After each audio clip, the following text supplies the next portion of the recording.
नमस्कार। आज फिर हाजिर हूँ एक नए टॉपिक के साथ जो आपकी ज़िंदगी को बेहतर और आसान बनाएगा, साथ ही में आपके ज्ञान के भंडार को भी बढ़ाएगा। मैं हूँ बालाजी पत्योर और आप देख रहे हो बालाज रिमार्क।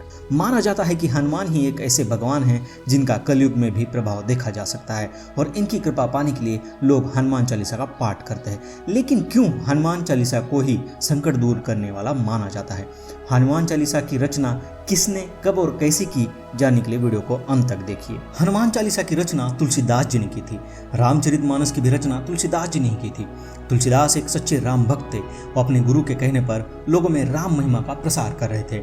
माना जाता है कि तुलसीदास जी ने राम नाम से कई चमत्कार किए थे और इन्हीं चमत्कारों की बातें सुनकर बादशाह अकबर ने तुलसीदास जी को दरबार बुलाया। तो अब यहाँ पे दो तरह की कहानियां सुनने को मिलती है। एक कि अकबर ने तुलसीदास जी को दरबार में चमत्कार दिखाने को कहा, तो दूसरी कहानी के अनुसार अकबर ने तुलसीदास जी को अपने बारे में यानी अकबर बादशाह के बारे में लिखने को कहा। लेकिन तुलसीदास जी ने जब मना किया तो अकबर बादशाह को गुस्सा आ गया और उसने तुलसीदास जी को जेल में डाल दिया।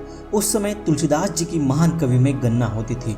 उनके काव्यात्मक रचनाएं आज भी प्रसिद्ध है, लेकिन तुलसीदास जी का राम प्रेम उन्हें किसी और की प्रशंसा करने से रोकता था।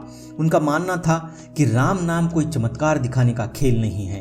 राम नाम जप से भगवान राम की भक्ति करनी चाहिए। इसलिए उन्होंने अकबर के आदेशों को ठुकराया और अकबर ने उन्हें कैद कर लिया।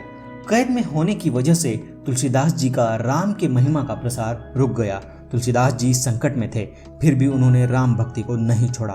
कहा जाता है कि तुलसीदास जी 40 दिन तक कैद में थे। उन 40 दिनों में उन्होंने हनुमान चालीसा लिखी। जब तुलसीदास जी ने अपनी ही लिखी हनुमान चालीसा का पाठ किया तो उन्हें जेल से निकालने के लिए एक चमत्कार हुआ। अचानक कहीं से बहुत सारे बंदरों ने किले में घुसकर लोगों को परेशान करना शुरू कर दिया। सारे सिपाही भी बंदरों से परेशान हो चुके थे। अकबर तक ये बात पहुंच गई। बादशाह अकबर होशियार था। कई प्रयासों के बाद जब बंदरों से छुटकारा पाने में असमर्थ रहा तब उसे पता चला कि ये कोई दैवी चमत्कार ही हो सकता है। उसने जान लिया कि इस तबाही का कारण तुलसीदास जी की कैद ही है। उनको वहां से मुक्ति दिलाने के लिए ही बंदरों ने हमें परेशान किया है। तुरंत अकबर ने तुलसीदास जी को मुक्त कर दिया और इस तरह तुलसीदास रचित हनुमान चालीसा का जन्म हुआ। लोगों को हनुमान चालीसा के प्रभाव के बारे में भी पता चला। जैसे हनुमान चालीसा के पाठ से तुलसीदास जी के संकट दूर हुए, वैसे ही अपने संकट दूर होंगे, इसी पवित्र सोच से लोग हनुमान चालीसा का पाठ करते हैं। किसी भी प्रार्थना में भावना का, विश्वास का सबसे बड़ा महत्व होता है, जिसकी कलयुग में कमी ही कमी है।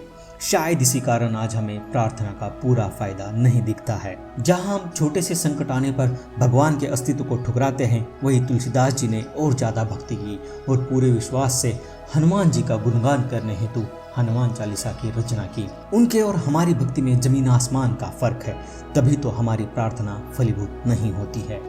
आज के लिए बस इतना ही। फिर मिलेंगे एक नए टॉपिक के साथ। जय हिंद।